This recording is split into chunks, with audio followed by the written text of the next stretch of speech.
Welcome to Better Credit, Better Home, your source for the latest local and national news that can impact you if you are in the market for real estate. Here are your hosts, the Kingwood mortgage guy, Mike Durr, who uses his 25 years as a mortgage professional to help people improve their credit, and Joe Salas, an accomplished home inspector, real estate agent, and trainer of new agents for Byrd Property International. Together, they will help you understand what you need to know to get the most out of your real estate investment. Let's get started. Let's get started. What's up, Joe? I got a haircut today. Oh, So- nice. Yeah, so I need my beard- one. I get that, but you're looking good, brother. You're looking Thanks, really man. good. Thanks. Other than that, just staying busy. Lots of good things on the horizon, so I'm happy about that. Well, I was under the impression that things were going to continue getting better until the last 10 days of watching rates go the wrong way. And I don't know what to say about that, but I do think it creates an opportunity. And I say that because I'm trying to look at the positive side of everything, and that's about as good as I can come up with in this case. But I've had people applying for loans. I've had people calling me, anticipating moving, and really, I am very pleased with the way things are. It looks like people are getting the spring fever and for buying houses, and I think that's going to be good for everybody. Yeah, I think so too. All right. So I do have humor in my, I started at 16. Let's go back. Let's go back out of 16 and go back to 1. There we go. So this one is about, is Houston one of the most affordable cities to own in? And I started putting together some news, and I kind of put some news in, and then I throw what I thought was funny for humor. It's not really funny. It's kind of sad, but it is real. So it's a technical point. So we're going to get through our presentation today. I think it's going to be enlightening for the people that are out there, particularly the first-time home buyers. And there are a couple things that I think are specifically very important for first-time home buyers to hear today. And I'd be honored to be the one to share that with them. So with that said, we'll just, let me do this here. We're going to get a big screen for me. That's better for me. Yeah. I guess Tim's not going to be with us today, but I'm going to go back and just say, if you need any appraisal work, Tim is the man. He's our guy. So here's what we're going to cover today. My humor is going to be around Credit Karma and Experian Boost, and it's not going to be funny. So and I can probably say that on every one of my. It's kind of funny. I saw it already. We're also going to talk about nationwide home sales are down 37%, which is a substantial number. Are you rate locked in your home? That's a situation that I'll explain that I personally am feeling. What does Houston's housing market look like? Why live in Houston? Is timing important when buying real estate? And I think that's an obvious answer to that. Why homeowners love their homes, and what should home buyers do right now? And then we're going to talk, the bad news is the area mortgage rates. It's not so much the area, it's just mortgage rates in general. But we'll get started now with what started out being funny, okay?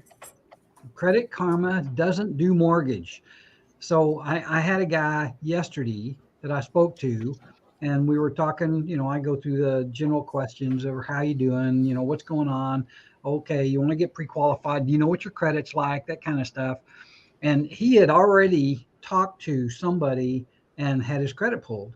And he was shocked because on his Credit Karma, he had about a 756, something like that.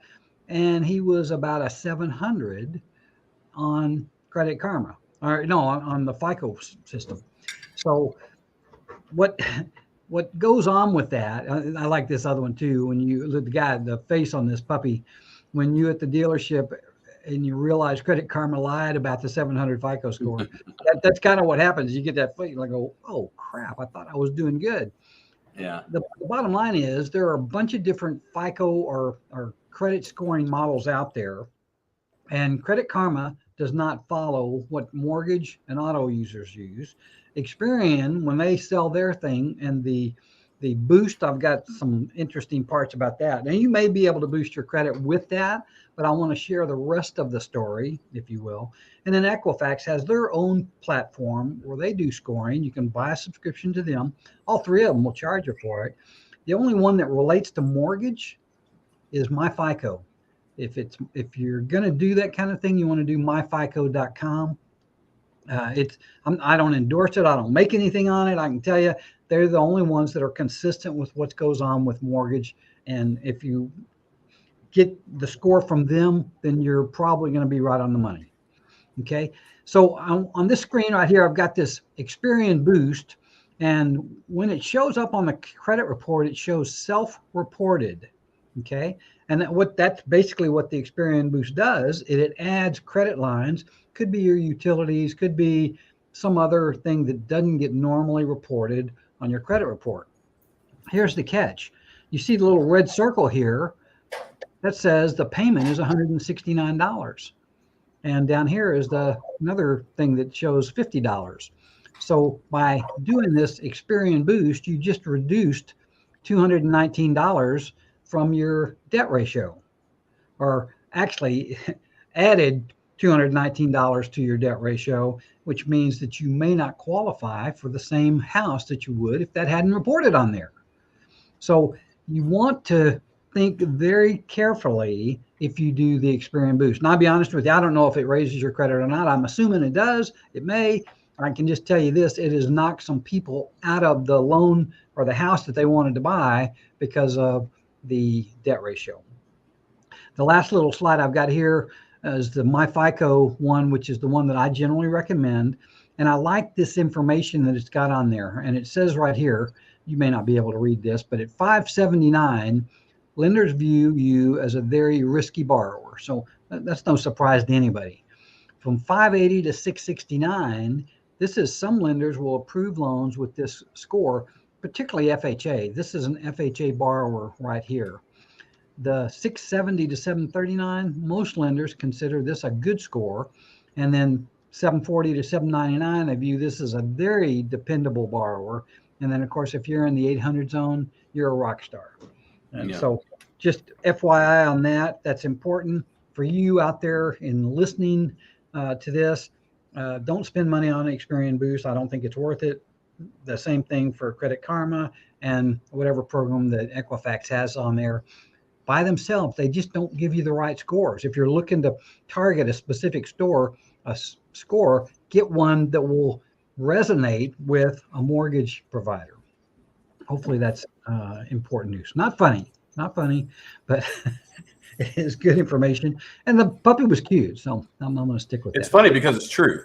Yeah, well, it's funny because you look at Credit Karma and those other companies that do these reportings and give you these values, and you go into, well, first of all, I wouldn't recommend going into a dealership without talking to a loan provider beforehand. Same deal. I wouldn't go into buying a house without talking to Mike Durr, the Kingwood mortgage guy, because you got to know the facts before you get into a situation.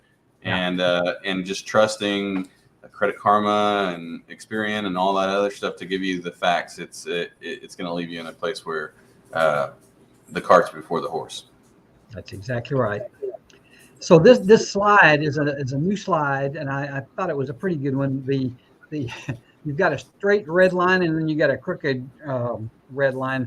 I will give you one guess as to who made the crooked straight line. But this is the one that shows that U.S. home sales are down 37% year over year. The interesting thing about comparing last year and this year, this starts in June. I think it's July of 2017. So each one of these humps really represents a year. And you can see they've consistently gone down.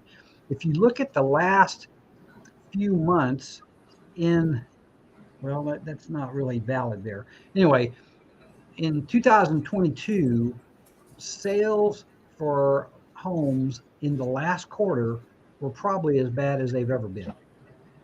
It doesn't show on this chart, but it's a reality. I can just tell you that there were now there. The rest of the slide kind of tells the story. Inventory is down about 15.3% from last year. National median sales price 359K. 54% of the homes listed sold in less than 30 days. That's impressive. I thought 31% sold to first-time home buyers. So that's the market that is out there buying homes. But look at how many were sold to cash buyers. 29%. And I mean, that's ridiculous that there's that many. And then 16% sold to investors. Well, that leaves about 24% or 25% of the rest of everybody out there that's buying homes. And the one that's missing, what's the one that's missing, is the people that are rebuying homes. They're selling theirs and they're rebuying. And those people just aren't, and that's one of the things we talk about as we get on into this. How many cash buyers do you see? I get a couple per year, but they're out there for sure. Well, I was competing against them last year when everything was hot and heavy. I say last year, but the year before last. When everything was hot and heavy, I was competing against them. And in a higher interest rate market, you'll compete against them as well. Yeah, I mean, those guys are very happy to be cash buyers when interest rates are, moving up. So anyway, I thought that's interesting. I do see personally from my own experience that we're starting off slow in this. I guess we're almost 2/3 of the way through February, but I do see activity. I do think that there are people that are tired of the gnashing of teeth about that. They're just going to take what they're going to get out there. Is what I see that. So this is the rate locked. Are you rate locked in your home? And I can tell you that we are in that situation.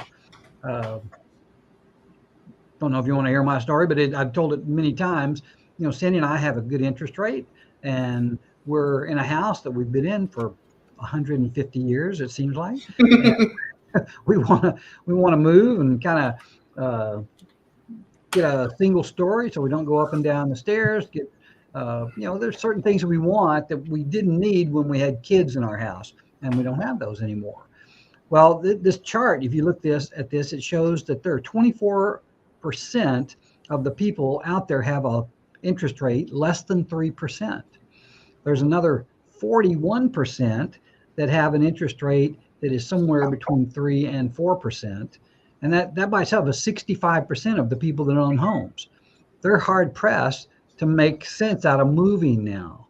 And then there's still another 20% that are between 4 and 5%. Now the 4 and 5%, there's not that big a shift, but there's still 65% of the people out there that it would take a lot to get them to move right now. I mean, it's got to be some real serious reason. And then of course you've got 7% of 5 to 6, and over 6 is about 7.5%. So fear of paying a higher payment for the similar loan amount. I mean, that's what we were going to do. We weren't going to bump up the amount of money. We used the equity, we drop it in, and we were hoping to have a nicer, maybe easier to keep house. But the payment ended up being about $600 more a month. Oh, wow. Yeah, and it's for the same house. Fear of not finding something you want. So, that Sandy's constantly on the look for that. Same thing I just said about the 65 and 20%. These homeowners are opting to stay put. I mean, that's just what we do. We're going to make do until things change or make it better for us. And that the result of that is, and I could say less inventory, but it's less quality inventory too, because these are houses not like me, but probably a lot of people like me that have been in their house 10, 15 years. They tend to update them. Not everybody, but the house is better today a lot of times than it was when they bought it, and probably more appealing to the people that are out there. I mean, you just tend to, you're I was forced into updating that house. I had no choice. Right? Anyway. I walked into a real gym the other day. It was like a flashback to the 1980s. It was, oh, yeah? It was great. Yeah. No updates at all. Original dishwasher. Wow. That's crazy. Well, the ones that I see, and I don't see as many as you guys do, but I'll go into homes and people that are selling, a lot of times, not any judgment on this, but a lot of people have just way too much stuff in their house. Oh yeah. It overwhelms them, particularly if they're seasoned and they just don't know what they're going to do. It's a good chance that they might have lost a loved one, or one of their spouse has passed away, and they're stuck with having to go through the trauma of getting rid of all that stuff. And the best thing could happen is maybe a bonfire. Literally a fire, but that a lot of that stuff just has to go. Yeah. It's a tough deal. So then I shifted gears and I said, okay, well, let's go Houston. Let's see what Houston's market looks like. And so this was a forecast for home sales, and the sales for 2023 versus 2022 is negative. And you can see this chart over here. It starts at January and it goes all the way through November in most cases, and December in a couple of them. But you can see as we turned around June was kind of the balance month. And then everything in July beyond that was a little negative. And that's probably the same thing that's happening right now. Now I'm going through all this stuff because there's a reason for why I'm sharing this with you, not just to spout out numbers, but I'm going to come to a conclusion. I think it's a reasonable conclusion. Home prices are predicted to decline. Medium sales to list ratio. It's interesting. I've never seen this stat before. Is a medium sale to list ratio was 98.4%. Now, what that means to me, and I may be wrong, that means that if you listed your home, if everyone who listed their home sold it, it'd be 100%. Is that the way you interpret that? Yeah. Okay. So 98.4 is a pretty big number. I mean, there are people that list homes that are pretty unsellable. I've seen them as I've checked out some of the competition in Pasadena for the house that I'm selling out there. Some of the ones that are listed are ridiculous. I mean, I don't know what they think they're going to get, $200,000. This ratio, there's another ratio that I do with it, might have something to do with it, which says what the sales price was to the list price. Right. If that's what this is saying, then it's saying that most homes are selling less than the list price, 1.6% less. That's interesting. So this next line here says 18.1 sold over listing price, but 62.6% were sold under the listing price. And then the final line shows that it's 33 days to pending. So pending, for those that don't know what that means that a contract is on the house. I mean, it's gone under contract within 33 days. And that's Houston's market. And we actually, from what you'll learn in the rest of the slides, we have one of the top markets in the United States right now for multiple reasons. And I'm going to tell them, I'm going to share them with you. Joe, what did I leave out? Did I miss anything on here? No, you're that's tracking about right. The tendency for sellers and the tendency for the market is to try to capture the lightning that was in the bottle a few months back, especially since we're coming out of a hot market, and it's happening where houses have been sitting on the market longer because of their price. They're just priced too high, and adjustments need to happen, or go into the market at about 2% under what market could bear, and let the market drive the price up. Is kind of where I go. So it also could be, though, that there are just less buyers out there. I mean, if you have more buyers out there, the price becomes less of a factor.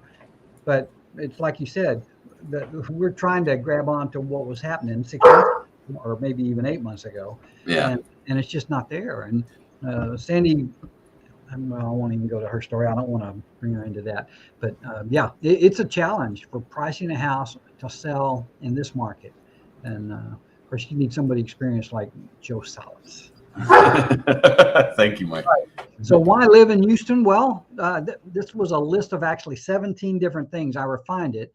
But Houston is #1 market in the U.S. for job creation. Housing and land is still very reasonable. Unemployment far below the national level. It's a major player in oil and gas industry. It means good jobs, good, well-paying jobs. Largest concentration of health care facilities, particularly focused on curing cancer. Cost of living, this is kind of cool. Cost of living is 7.9% below the national average, but even better than that, it's 34.1% below national nationwide most populous metros. So the big cities like Dallas, or I don't know if I'd call San Antonio a big city, but it is in general. San Antonio, Austin, anything in Texas is not going to be, we're not going to be 34% less than that. But when you go to the Chicagos and the New Yorks and the Los Angeleses and those big cities like that, you're going to see a big difference. And that's why there's still going to be a lot of people moving to Texas. There's going to be a lot of momentum and consistency in the fact that we have low inventory and people are going to want to buy our houses and buy our land. And just it's just a good place to live right now in the United States. May not always be, but right now it does. Additional using, I had to list a few more. Additional Houston housing numbers. Typical. The reason I listed this is because we got the typical home value for the U.S. and Houston, it's $296. So that I thought that was interesting. We're about $50,000 to $60,000 less price. That's another show of the fact that our cost of living is lower. There were 95,113 homes sold in 2022. That's 10.9% less than in 2021. So even in 21 to 22, there were less homes sold. And I'm convinced that it was probably on par for doing the same up until about June or July of 2022 when it really fell off. Yeah. The 2022 home prices increased by 12.8%. And then this is interesting. Rents are more today for 1 bedroom, 2 bedroom. The 3 bedrooms were about the same as they were last year. The 4 bedrooms were actually less. So the 1 bedrooms went up, the 2 bedrooms went up, the 3 stayed at par, and the 4 bedrooms actually dropped a little bit in price. I don't understand why that's like that, but that's what the number said. And the only reason I mentioned the rent thing is because the prices are increasing in most cases, and so if you want to stabilize that, it would be a good thing. Yeah. So is timing important when buying? And I read an article, and it talked about the timing of buying a house, and it went into a lot of detail about when people schedule open houses and all kinds of very strategic things that you would probably know all about. When I think about timing of buying a house, I think about the house that I bought in 1984, which was probably the worst timing. It's the only house I lost a ton of money on. And actually, I can't say I lost money, but it definitely, that's the kind of timing you want to avoid. I don't think this is that time. There are windows of opportunity, and we can't go backwards. I mean, the best time to have bought at this point in time was probably 2017, 2018 to buy a home, give it a chance to build up the equity that it did over the course of those years when it was gaining 15, 20%, something like that. I mean, that's good timing. But my thought now is this window of opportunity, you can't go backwards. So the best opportunity right now is now. And even though I've said this 100 times, but I believe it, you can get a better deal on a house today than you could 6 months ago. You're not going to get the interest rate, but that can be fixed.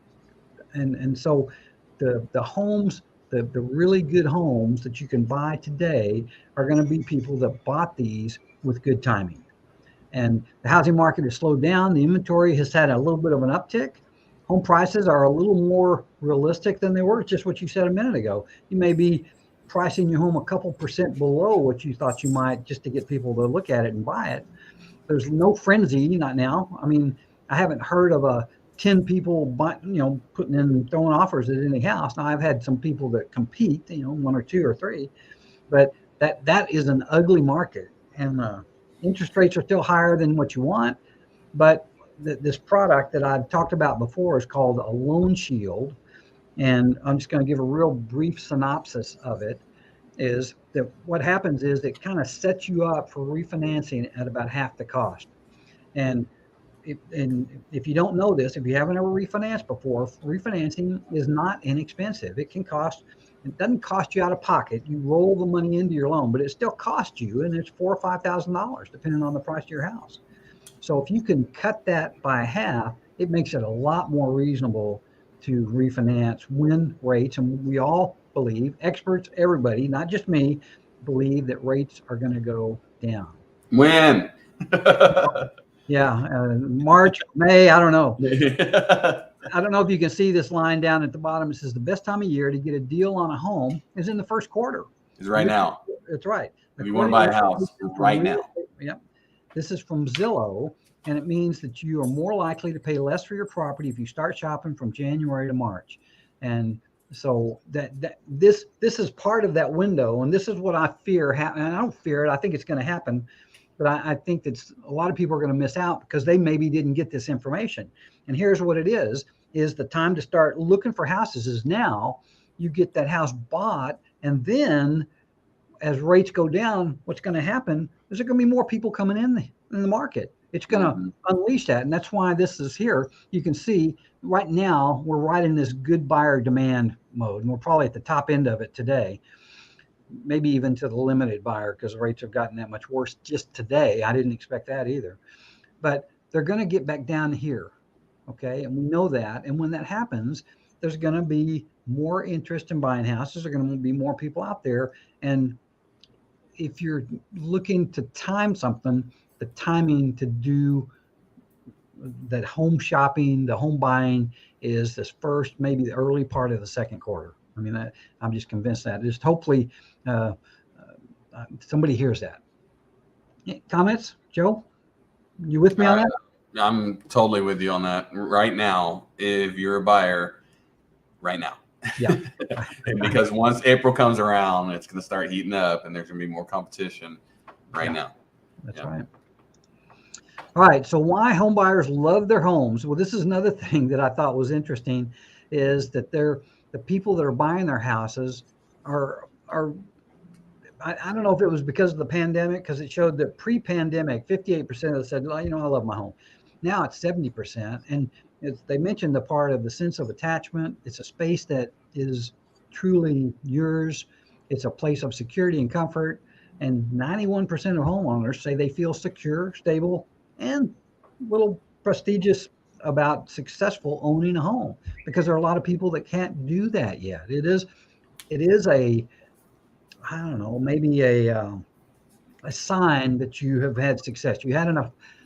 You're successful in saving money. You're successful in having stability in your income, and you had the cojones to take that leap of faith a little bit. And obviously, that's not even mentioning the obvious financial benefits that you get when you're buying a home. So this is just something that's a result of the people that bought a couple years ago. Texas versus the rest of the country. Well, I'm Texas big. I don't have to go through this slide again, but large companies are relocating to Texas. Land costs are lower. And I don't know if you've been outside, but it went from 35 degrees to about 70 in a day. So the weather's good. So what should home buyers do now? Well, you need to find out what you can comfortably afford. And that means getting pre-qualified by somebody that you can trust. Pay attention to how long homes stay on the market. I think this is a part of timing, and I think it's a good way to look at homes. Start looking, see what's available and what you like. Find a great real estate agent like Joe Salas. Understand you may need to make some concessions and be patient. You might not get all the home that you want, but you'll get everything you need. Yep. And you'll get it now. Yeah. Right. And then, when everybody else is clamoring and having fights for housing, anyway, that's what it is. If you're selling, find out how much your home is worth. Even now, you can find out if you have equity. You can let Joe Salas help you to discover how much your home is worth. This is a guy that knows how to price homes in any market, this market particularly. Then you can decide what your options are. And Joe will do an intensive comparative market analysis for you at zero charge. This doesn't cost you anything. Totally for free. Call 346-224-4224 and call this young man. He will hip you. God bless you, Mike. Young man. I love you. To me, you're a young man. Here's the ugly part. Oh, man, no. What's going on? I know. What's happening? That is brutal. I was talking to somebody earlier this week, and actually earlier today. Gosh, days are jumbled. It was another agent, a trainee, and he's full time. And I asked him, "Hey, what was the interest rate last week?" I don't know. What's the interest rate this week? I don't know. All right. It is a valuable tool to know the trends of the interest rate, because as Mike said, over the last 10 days, interest rates have been rising. Yeah. 6.75 though, man. Come on. Today was brutal. I mean, it was on Friday was the first positive day in 8. All right. So we had 8 days or 7 or 8 days straight of negative pricing. And then Friday we had a little bit of a comeback. And then there was evidently some news overseas, or the bond market traders are just, I don't know, they're angry. I don't know what they're angry Yeah, about. I was going to ask what's causing it, but no. Well, can't put your thumb on anything. It starts with the bogus report that they had for the jobs. And I don't know if I shared this with you, but when they had the jobs report and they said that they had 500,000 new jobs, that was manipulated numbers. What they did is they changed the way that those numbers were generally reported. If they would reported them the way that they normally had, the jobs would have been about 84,000. But it turned out, because of the tweaks they made, and then, whoever reports those numbers can make those tweets, I guess, but it caused the bond market to start negatively. And what's been happening consistently there, it's not big news, it's little news. And because it's kind of been on a negative trend, it's just the bond traders have just gone with it, and they've just sold all their positions. So I do think I'm ready for it to reverse. I think it will. And the guy I follow mentioned specifically a date that we can look forward to. It's March 14th. For some reason, there's going to be probably the PCI report's going to come out at that point in time, and feels very comfortable that, see, they compare those from last year's March to this year's March. That should be a good number, but he really thinks that in May, the number is going to be dramatically better. And that's where, well, what we were hoping is, get a sweet 5% something rate right at the peak of the summer selling season, and it could be really good. But you know what? We don't know. I mean, we're looking at numbers, and we try to analyze and guess at what's going to happen, and God knows, I don't know. So it could be 18% in May. Who knows? It could be. So anyway, but other than that, my friends, I want to thank you for being on the show. Joe, it's always good when you're on here. It just makes the show Thanks better. for having me. I appreciate you. And listen, we'd love for you to, if you watch this, if you could subscribe and like it and share it with your friends and stuff, that helps us. And in the meantime, we will be back next Tuesday with another report, and hopefully we'll have some better news next week. I'll see you Thursday, right, Mike? Oh, that's right. I'll be there. I'll look forward to that. All right, buddy. That's our 1 year anniversary. That's right. It was. All right. Later, man. I'll see you. Take care. Bye-bye. Bye.